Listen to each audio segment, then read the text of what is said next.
The following story has been brought to you by StoriesToInspire.org. I'd like to share a story with you that my Rebbe, Rav Yitzchak Strauss, shared with me. I don't think many Telzers even know this story. People who learned in Yeshiva Telz did not know this story.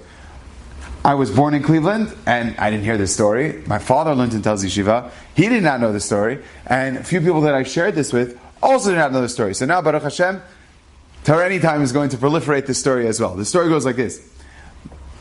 My Rebbe's father, Reb Baruch Sorotzkin, the Rosh Yeshiva of Telz, before his Rosh Yeshiva, he married the Telzer Rav's daughter, one of the daughters, and was a cousin of his. And what happened was, a distant cousin. And what happened was, right before the Nazis were invading, everyone knew that was more or less the beginning of the end. They knew they had to escape. Some people did escape. Most people did not in the city of Telz. And they got shot. Hashem Yinkom Damam.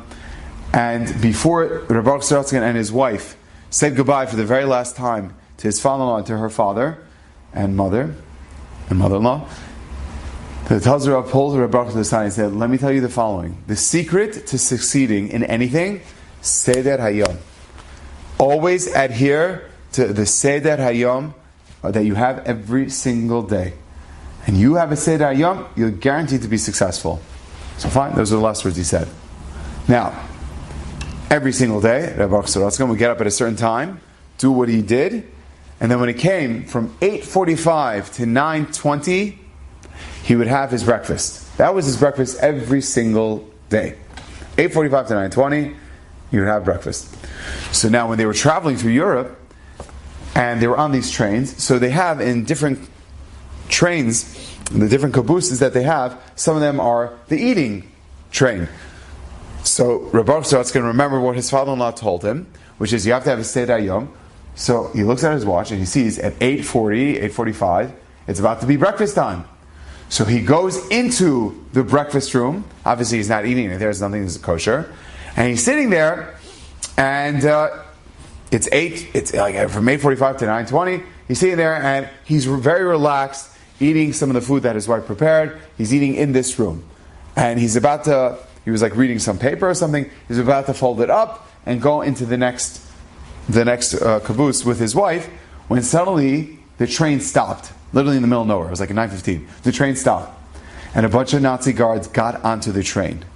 And you can imagine everyone was quite nervous. Because if the Nazis caught you with your papers, and they had on the papers, Jew, they caught that, you were either killed on the spot or you were sent away, and which basically meant a death sentence. So Reb Baruch Sorotzkin was sitting there, he was frozen, he couldn't get up obviously, because if he gets up, obviously he's calling attention to himself. He just stood there, in the breakfast room, reading his paper. And they start going from person to person, going papers. Suddenly they come to Reb Baruch Sorotzkin. Now he wasn't wearing a kippah, obviously, because if he was, then it was pretty obvious. He was wearing, I guess, a hat or something, or maybe he wasn't wearing anything, I don't know. I asked my Rebbe this, he said he didn't ask his father that question. But they came to Reb Baruch Sorotzkin, they were about to ask for his papers. Now if he gave his papers, he's a dead man. Suddenly he's about to ask his papers, and suddenly one of the Nazis goes, "Fritz, leave him alone. What Jew would be so calm to walk into the breakfast room and eat so calmly? He's clearly not a Jew." "Yeah, but look at him, he has a beard, he's a rabbi." "No, he's not. There are many people that have beards. Let's go, we'll go on to the next one." "Okay, doesn't look like there's anyone here, let's go to the next car." I don't know how his wife got out of it, but the point was that because he adhered to Seder Hayom, and he was there every single day from 8:45 to 9:15, 9:20, he had breakfast, he looks calm. And as a result of that, it literally saved his life. What is your Seder Hayom? Enjoyed this story? Come again. Bring a friend. StoriesToInspire.org